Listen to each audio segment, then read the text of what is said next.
celebrate a whole lot of things, so I think celebrating Africa Day is really a super thing to do.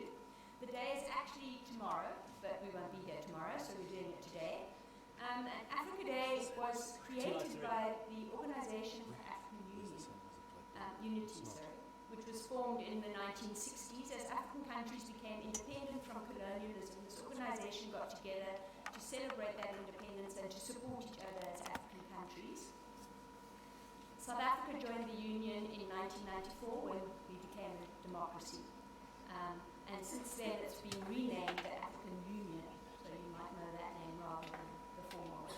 So Africa Day is a day to celebrate Africa, African culture, African history, and our achievements. And I think this is a huge thing to think about because so many images of Africa are negative images. And we don't often get the other side of the picture to give us a more balanced perspective of just how vibrant, dynamic, creative, and innovative Africans are. And I think the key thing to also be aware of is just how rich our culture is and how diverse, and also how it changes and adapts to different people identifying as Africans and being part of this continent.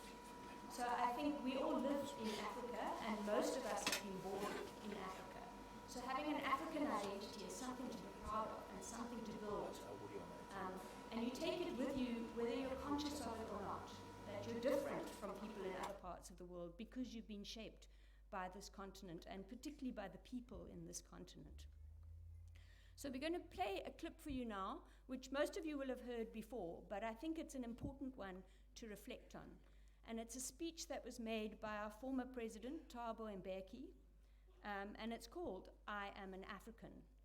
And I just want you to listen to the words very carefully and hear what he has to say and think which parts of the speech do you resonate with and perhaps which parts not. Because being African will mean different things to different people as well. You can only know the world from the version that you've experienced, and you bring that to everyone else to share. So this is his version of what it means for him.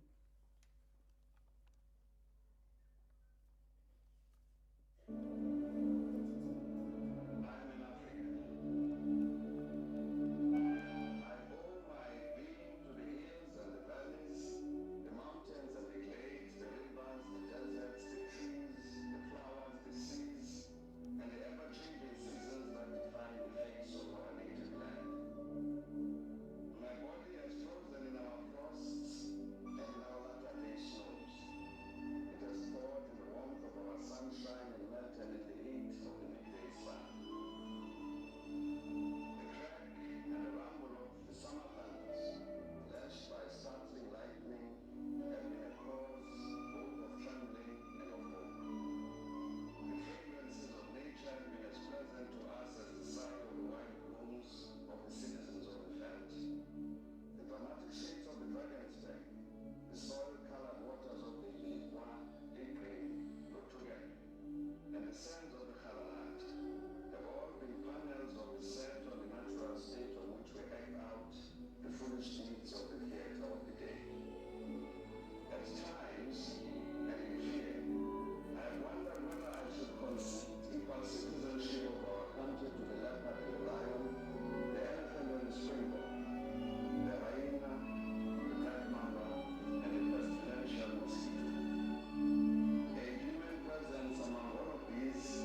the things that Mbeki tried to promote when he was president was a concept of an African renaissance.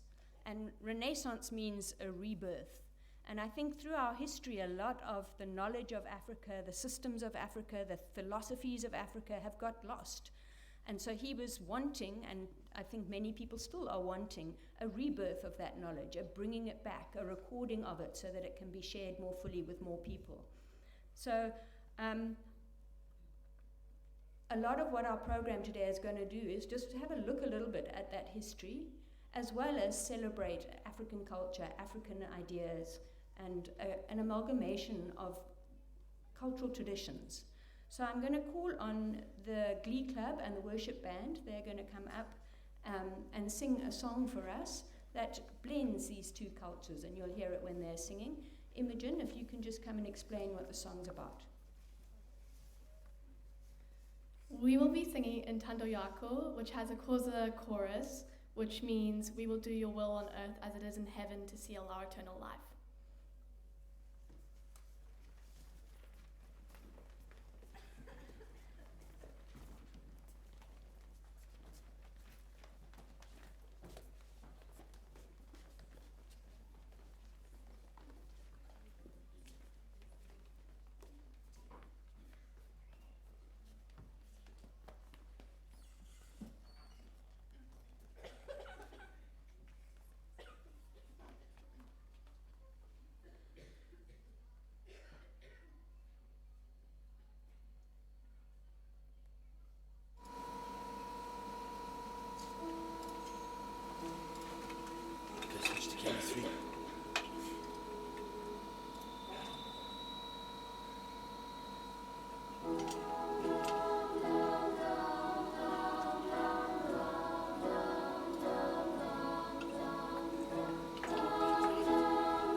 Thank you, girls. Okay, we're going to move on, looking a little bit at some of the African history, just to give you a taste of the extraordinary achievements of Africa, particularly around about, well, from the beginning of time, essentially. So can I move to the next slide, please? Starting right at the beginning. I think most of you know this, but perhaps don't think about it that much, that the very first anatomically modern Homo sapiens originated in Africa. So everyone in the world comes from Africa. We are the origin of all people. And particularly in southern and eastern Africa, the evidence from the archaeological records is where this is being found repeatedly. So that is why I've got a picture of Maropeng, or the Sterkfontein Caves. This is where the archaeological evidence was first uncovered and continues to be so. So this is incredible that all people came from Africa. So we can be very proud of our ancient history. A lot of people think Africa doesn't have a long history, but it has the longest of all. Moving on. There are very, very early records of human recording from that time, largely found in rock art. These are engravings from Namibia, but there are many paintings as well. If we go to the next slide, you'll see that also these paintings are significant because they're not just depictions of daily life. They record a spiritual understanding of the world, and particularly what happens during the trance dance in the hunter-gatherer societies, where the shaman will go into trance and be transformed into other spiritual figures to bring back spiritual power and healing to the community. And this is why those figures are not just straight humans. You can see they're transforming. So this is a very, very early record. And it's found particularly, well, all over Africa, really. But we have in the Drakensberg an incredible collection of rock art. So if you want to go and see some of our heritage, that would be a place to go. It is a World Heritage Site. The next one shows an image of Africa that perhaps is more well known to people, and these are the pyramids in Egypt, which was a huge ancient civilization for many centuries. There's another slide to show that wealth. I think that one you'll be familiar with. But what you might not be so familiar with is the next slide, which shows you a representation from the kingdom of Kush and Nubia, which was another ancient civilization very, very early on, BC, where black African society was organized and also built pyramids. If we see the next slide, they no longer exist, these pyramids. They've decayed over time, which happens to a lot of historical record. But that's a kind of recreation of what that might have looked like from that time. The next slide also shows a remarkable thing, and this is from Ethiopia. This is in Lalibela, where there are carved stone churches. Now, this wasn't built. It's one carving, a sculpture almost, that was carved out of the rock. So no one quite knows how they did this, because it's a remarkable feature. So if you want to go to Ethiopia, that's something you could go and visit.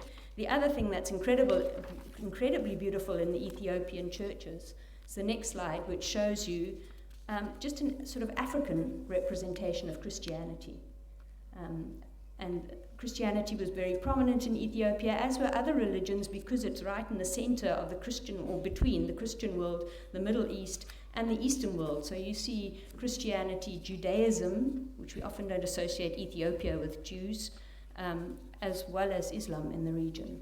So I just love these little angel faces, so that's why I put them in. The next big influence across Africa is Islam, and particularly across North and West Africa and down the east coast of Africa. And this is because our earliest contact, or main trade contact for many, many centuries, was with the Muslim world, because of the dominance of Persia and the Muslim trade routes through the Ottoman Empire, which went right across the whole of North Africa. So a lot of influence of Islam in artwork, obviously religion, but also architecture, which the next slide shows.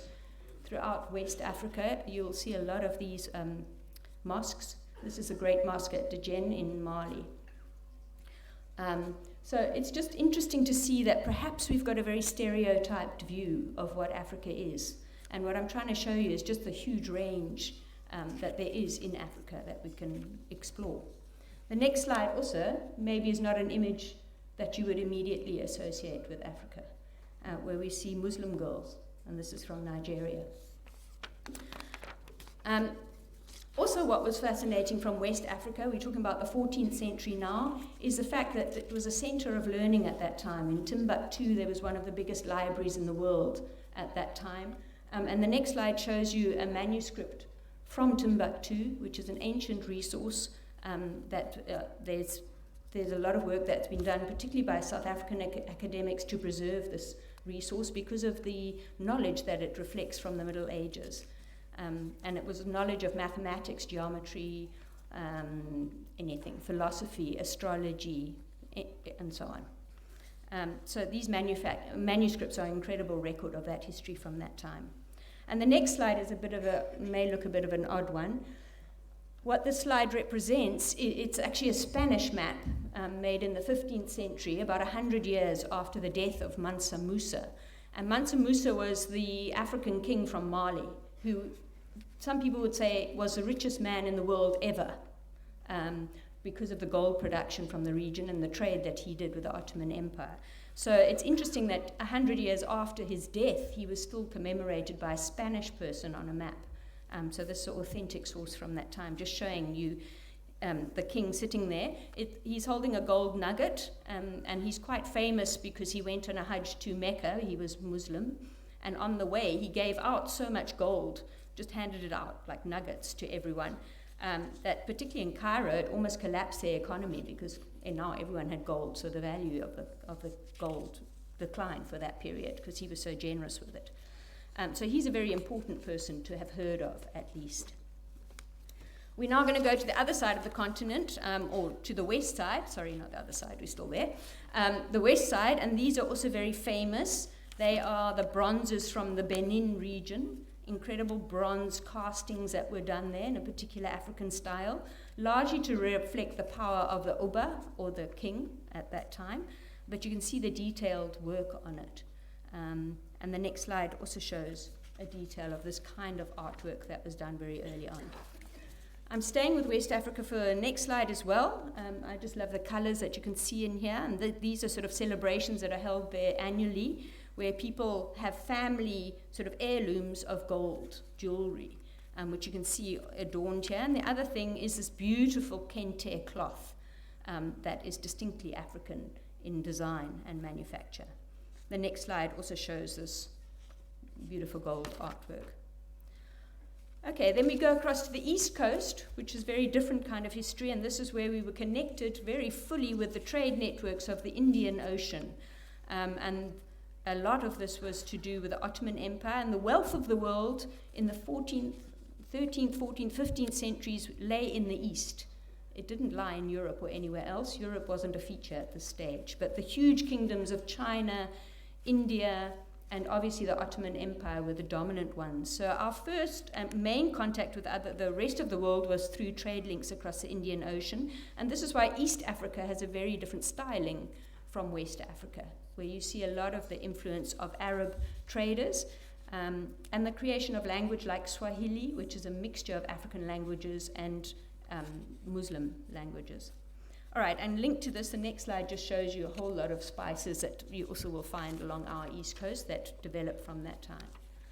And significantly, the next slide, I think you all know this one, is Great Zimbabwe, or the ruins of Great Zimbabwe. This is down in the valley where the commoners would have lived, and that would have been a storage area where the Great Walls are. The king would live on the hill, okay, not as accessible as everyone else's house. But Great Zimbabwe was linked to that East Coast trade as well, and this is why it became so powerful, and also trading in gold as well. Okay, so you can see this is a really rich history. I've touched on very few places just to give you a taster of the kinds of things that you could know about with Africa. And I think a lot of us tend to look beyond the continent for our inspiration, when in fact other people look to Africa for inspiration, but we tend to take it for granted. So maybe I've just ignited a little spark of inspiration that you might want to travel in Africa and explore Africa to learn more about where we come from and the riches that are available to us through the knowledge of our own continent's history.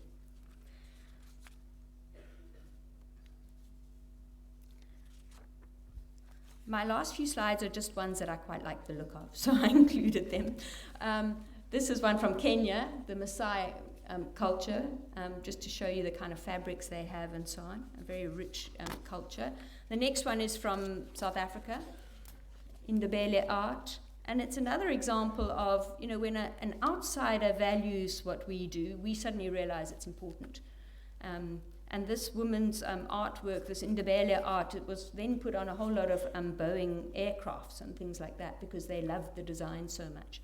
It's the same with Lady Blacksmith Mambaza, that song that was playing when we started the assembly. Comes from a rich Zulu style of singing that has existed for centuries, but didn't get much prominence until Paul Simon discovered them and then put them on the kind of global map. But the richness and the culture was there already. So I think it's really important that we own our own culture and we promote it for ourselves to make sure we think it's important and not just that foreigners think it's important. The same thing with fashions and so on. We've got another slide here. These guys, models, it's a distinctly African fashion, and beautiful men as well. Okay. And again, just this famous or very beautiful image showing Africa a person's face with Africa on it. And I just want you to have a look at that carefully. Again, think about, do I identify with that? Where does my identity lie? For some of you that will be easy, and others of you it'll be more complex because we're not just one thing. Okay. Stop. The next thing we're going to do is I'm just going to play you a song, and it's one of my favorite African songs. I listen to quite a lot of African music. There's a lot of music you can get that is African, that is contemporary. People like the beautiful kora music from West Africa, which you'll hear in Salif Keita's music, or Yusuf Ndoro, or Baba Mal. There's so many musicians that are fantastic, but this one is my favorite, I think. His name is Jeffrey Oriema. He grew up in Uganda, and his family had to go into exile because his father stood up to Idi Amin, who was a dictator at the time. So they left Uganda to live in France. And I think this is also part of African identity. So many Africans have left our continent for a variety of reasons. But they carry Africa with them wherever they go. And so they become part of the African, what is called the African diaspora. And that is also linked to our identity as well. So he is one of these people, and I think if you can hear the words, just listen to them carefully. It's just a beautiful song.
Okay, I'm afraid the sound on that wasn't really great, but maybe try and have a listen to it on your own. The words are exquisite. So that's Jeffrey Oriema. The song's called Nomad. Okay, what I'd like to do now is to ask Angel to come up. I asked Angel to prepare something for you on what it means to her to be an African.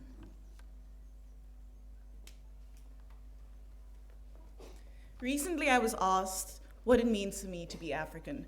And I can tell you with the utmost certainty that I am proud to be an African, because being African is not the color of your skin or the type of hair on your head, but she is home. She is the only home that I know and the only home I ever want to know. You see, Africa has been the only sense of identity that I've clung onto and I will continue to cling onto, because when I say Mbote, Abari, Sangbonani, all her kids come running home because they know this is where they belong. In Swahili, we have a saying that goes, kwetu ni kwetu, a reminder that no matter where you go, home awaits you with wide arms. Thank you.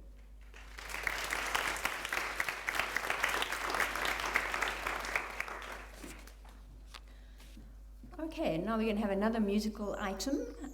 Jenny and Afakile, I think, are going to sing for us. Do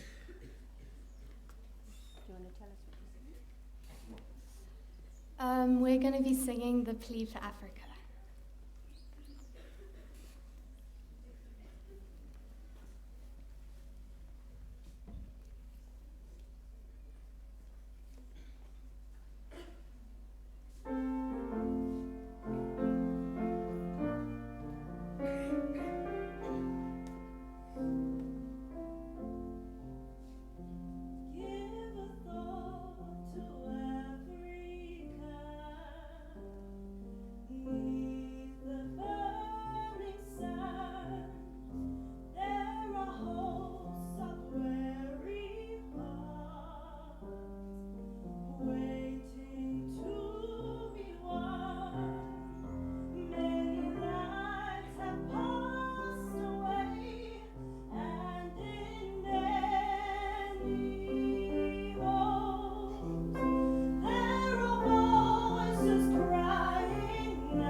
Thank you, girls. That was beautiful. I think we've gone on quite a journey this morning, quite a lot for you to think about. I hope tomorrow, when it is Africa Day, some of this resonates, there's a seed that's planted. I think all of you have got so much to offer our continent. We really need the skills of everyone who's here.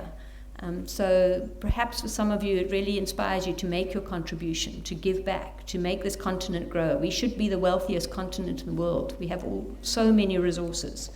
So if we use them wisely and use our human potential wisely, we can really make this place quite a place to be from.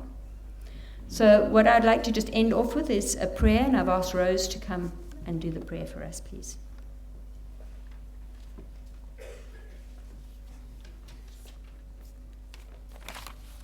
Dear God, for the love of Africa, hear our prayer. Africa is the cradle of your creation, therefore grant us patience to nurture growth and goodness in this great land. Africa is the rainbow of your heavens, therefore grant us tolerance to celebrate difference and diversity across this wide continent. Africa is the drumbeat of your heart, therefore grant us courage to offer comfort and compassion in the face of our people's trials. To the prisons of poverty in Africa, let us strive to bring liberation of choice, and to the deserts of her suffering, cool streams of relief. To the tunnels of deception in Africa, let us bring lamps of truth, and to the jungles of her conflict, flags of reconciliation. To the caves of despair in Africa, let us bring voices of hope, and to the swamps of her fear, whispers of comfort. Wherever Africa teaches her children, share the lessons of our past, and where she dreams of tomorrow, set our feet on the path of progress. Wherever Africa raises her leaders, judge our support by democracy's voice, and where she breathes in community, join our breath inspiration. Wherever Africa cherishes her wilderness, mark our celebration of nature's bounty, and where she cares for her people, watch our spirits swell with love. For the love of Africa, hear our prayer, dear God.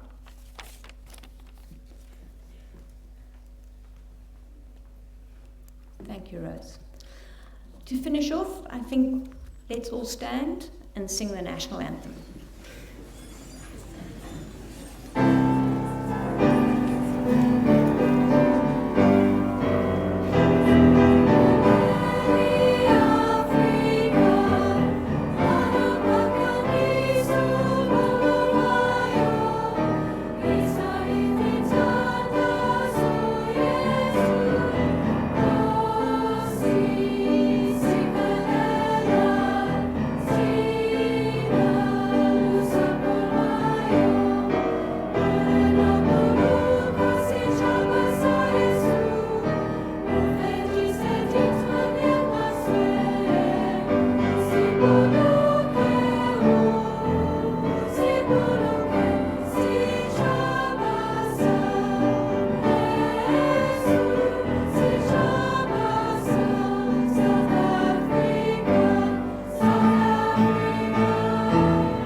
Thank you, girls. You may sit. Mr. Quinn just wants to come and have a last word. Good morning, girls. Molo. Moweni. Girls, I'd just like to start by saying a big thank you to Mrs. Fisser for organising today's assembly. I think let's give her a big round of applause.